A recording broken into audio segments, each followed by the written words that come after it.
شروع اللہ کا نام لے کر جو بڑا مہربان نہایت رحم والا ہے۔ قاف، قرآن مجید کی قسم کہ تم پیغمبر ہو۔ اصل بات یہ ہے کہ ان لوگوں نے تعجب کیا کہ انہی میں سے ایک خبردار کرنے والا ان کے پاس آیا تو کافر کہنے لگے کہ یہ بات تو بڑی عجیب ہے، بھلا جب ہم مر گئے اور مٹی ہو گئے تو پھر زندہ ہوں گے؟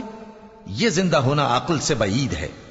ان کے جسموں کو زمین جتنا کھا کھا کر کم کرتی جاتی ہے ہم کو معلوم ہے، اور ہمارے پاس تحریری یادداشت بھی ہے۔ بلکہ عجیب بات یہ ہے کہ جب ان کے پاس دین حق آ پہنچا تو انہوں نے اس کو جھوٹ سمجھا۔ سو یہ ایک الجھی ہوئی بات میں پڑے ہیں۔ کیا انہوں نے اپنے اوپر آسمان کی طرف نگاہ نہیں کی کہ ہم نے اس کو کیسے بنایا اور سجایا، اور اس میں کوئی شگاف تک نہیں؟ اور زمین کو دیکھو، اسے ہم نے پھیلایا اور اس میں پہاڑ رکھ دیے اور اس میں ہر طرح کی خوشنما چیزیں اگائیں تاکہ رجوع لانے والے بندے ہدایت اور نصیحت حاصل کریں۔ اور ہم نے آسمان سے برکت والا پانی اتارا اور اس سے باغ اگائے اور کھیتی کا اناج اور لمبے لمبے کھجور کے درخت جن کا گابھا تہ بتہ ہوتا ہے، یہ سب کچھ بندوں کو روزی دینے کے لیے کیا ہے۔ اور اس پانی سے ہم نے مردہ زمین کو زندہ کیا، بس اسی طرح قیامت کے روز نکل پڑنا ہے۔ ان سے پہلے نوح کی قوم اور کنویں والے اور سمود والے لوگ جھٹلا چکے ہیں، اور عاد اور فرعون اور لوط کے بھائی اور بن کے رہنے والے اور تبا کی قوم، غرض ہر ایک نے پیغمبروں کو جھٹلایا تو ہماری دھمکی بھی پوری ہو کر رہی۔ تو کیا ہم پہلی بار پیدا کر کے تھک گئے؟ نہیں، بلکہ یہ اثر نو پیدا کرنے کے بارے میں شک میں پڑے ہوئے ہیں۔ اور ہم ہی نے انسان کو پیدا کیا ہے، اور جو خیالات اس کے دل میں گزرتے ہیں ہم ان کو جانتے ہیں، اور ہم تو رگ جان سے بھی زیادہ اس کے قریب ہیں۔ جب وہ کوئی کام کرتا ہے تو دو لکھنے والے جو دائیں بائیں بیٹھے ہیں لکھ لیتے ہیں۔ کوئی بات اس کی زبان پر نہیں آتی مگر ایک نگہبان اس کے پاس لکھ لینے کو تیار رہتا ہے۔ اور موت کی بے ہوشی حقیقت کھولنے کو طاری ہو گئی۔ اے انسان، یہی وہ حالت ہے جس سے تو بھاگتا تھا، اور سور پھونکا جائے گا، یہی عذاب کی دھمکی کا دن ہے۔ اور ہر شخص ہمارے سامنے اس حال میں آئے گا کہ ایک فرشتہ اس کے ساتھ ہانکنے والا ہوگا اور ایک اس کے اعمال کی گواہی دینے والا۔ یہ وہ دن ہے کہ اس سے تو غافل ہو رہا تھا، اب ہم نے تجھ پر سے پردہ اٹھا دیا تو آج تیری نگاہ تیز ہے۔ اور اس کا ہم نشیں فرشتہ کہے گا کہ یہ اعمال نامہ میرے پاس تیار ہے۔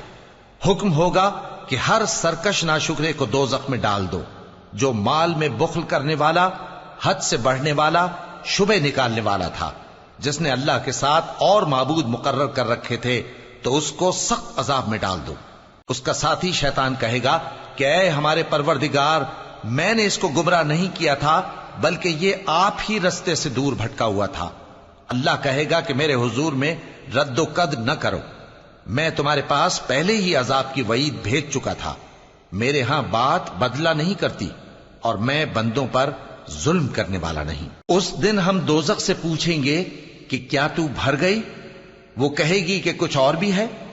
اور بہشت پرہیزگاروں کے قریب کر دی جائے گی کہ ان سے مطلق دور نہ ہوگی۔ یہی وہ چیز ہے جس کا تم سے وعدہ کیا جاتا تھا، یعنی ہر رجوع لانے والے، حفاظت کرنے والے سے، جو رحمان سے بن دیکھے ڈرتا رہا اور رجوع کرنے والا دل لے کر آیا، اس میں سلامتی کے ساتھ داخل ہو جاؤ۔ یہ ہمیشہ رہنے کا دن ہے، وہاں جو چاہیں گے ان کے لیے حاضر ہوگا۔ اور ہمارے ہاں اور بھی بہت کچھ ہے، اور ہم نے ان سے پہلے کئی امتیں ہلاک کر ڈالیں، وہ لوگ ان سے قوت میں کہیں بڑھ کر تھے۔ پھر وہ شہروں میں گشت کرنے لگے، کیا کہیں بھاگنے کی جگہ ہے؟ جو شخص دل آگاہ رکھتا ہے یا دل سے متوجہ ہو کر سنتا ہے، اس کے لیے اس میں نصیحت ہے۔ اور ہم نے آسمانوں اور زمین کو اور جو مخلوقات ان میں ہے سب کو 6 دن میں بنا دیا، اور ہم کو ذرا بھی تھکن نہیں ہوئی۔ تو جو کچھ یہ کفار بکتے ہیں اس پر صبر کرو، اور آفتاب کے طلوع ہونے سے پہلے اور اس کے غروب ہونے سے پہلے اپنے پروردگار کی تعریف کے ساتھ تسبیح کرتے رہو، اور رات کے بعض اوقات میں بھی اور نماز کے بعد بھی اسی کے نام کی تسبیح کیا کرو۔ اور سنو، جس دن پکارنے والا نزدیک کی جگہ سے پکارے گا، جس دن لوگ ایک زور کی آواز یقیناً سن لیں گے، وہی نکل پڑنے کا دن ہوگا۔ ہم ہی تو زندہ کرتے ہیں اور ہم ہی مارتے ہیں، اور ہمارے ہی پاس لوٹ کر آنا ہے۔ اس دن زمین ان پر سے پھٹ جائے گی، اور وہ جھٹپٹ نکل کھڑے ہوں گے. اس طرح سے جمع کرنا ہمیں آسان ہے. یہ لوگ جو کچھ کہتے ہیں ہمیں خوب معلوم ہے، اور تم ان پر زبردستی کرنے والے نہیں ہو. پس جو میرے عذاب کی دھمکی سے ڈرے اس کو قرآن کے ذریعے نصیحت کرتے رہو.